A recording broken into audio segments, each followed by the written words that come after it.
ပါခဲ့တဲ့ဆွေကြောင့်ဟာနော်ဒုက္ခတိဘုံဘဝကောင်းနေကျင်းတည်တယ်နော်ဒီကုသိုလ်စိတ်ကအထက်ကိုဆွဲတင်သွားတယ်နော်လက်ပြီးနေတာလက်ပြီးပါလို့ဒီအားကျင်းပြီးရောက်နိုင်တယ်နော်ကျင်းပြီးကြောင့်ဒီဟောပြီးဒါကြောင့်ဒီနေ့ဘာရဒဏကုသိုလ်နောက်သီလစောင့်တည်ရတဲ့သီလကောင်းမှုကုသိုလ်တဲ့နော်နောက်30ဘုံမှာလက်ဆိုလဲပေါ့အရှင်မြတ်တို့ဘုရားရှင်မြတ်တို့ဘုရားဟုတ်ပြီ30ဘုံ၌30ဘုံ၌နေကြကုန်သောကျင်လည်နေကြကုန်သော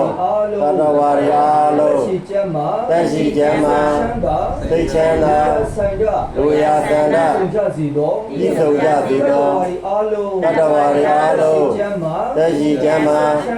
သိချမ်းသာဆိုင်ကြလူရာသန္တာဤဆုံးကြစီသောဤဆုံးကြစီသောဒါကတော့မြတ်တာပို့လိုက်တယ်တဲ့နော်အဲ့တော့တမီးရတဲ့ငါးနှစ်ပြည့်မွေးနေ့မှာ30ဘုံမှာရှိတဲ့တတ္တဝါတွေအားလုံးနော်စိတ်ထဲမှာမေတ္တာတွေပွားလိုက်ပြီတဲ့နော်ကိုယ့်ရဲ့စိတ်က30ဘုံစိတ်ကြောင့်လည်းဒီခုလုံးကဖြတ်ပြီးတော့မေတ္တာတွေပို့ချတယ်နော်အဲ့တော့ဘယ်သူပဲဝါရလို့လေတတ်မှတ်ချက်မရှိတော့အားလုံးပို့လိုက်မေတ္တာစိတ်ဖြစ်သွားပြီမေတ္တာကုသိုလ်စိတ်ကိုချင်တာဖြစ်တယ်နော်ဖြစ်သွားပြီဘောဘီဒါကတော့မေတ္တာဘာဝနာကောင်းမှုကုသိုလ်လို့ခေါ်နော်မေတ္တာဘာဝနာကောင်းမှုကုသိုလ်ခေါ်အဲ့တော့တတ်တော်ကြီးအားလုံးပေါ်မှာမနဲ့အေးရနူးရဲနော်အမြဲတမ်းကြည့်ရပြီးတော့မေတ္တာပွားလိုက်မေတ္တာပွားတယ်နော်တမင်းကြီးတော့ပွားနေတဲ့အကျိုးရှိတယ်တမင်းကြီးတော့ငါမင်းကြီးတော့ပွားနေတဲ့အကျိုးရှိတယ်အဲ့လိုပွားပြီးနေလေဆိုရင်အရင်ဆုံးကတော့ကို့မှာ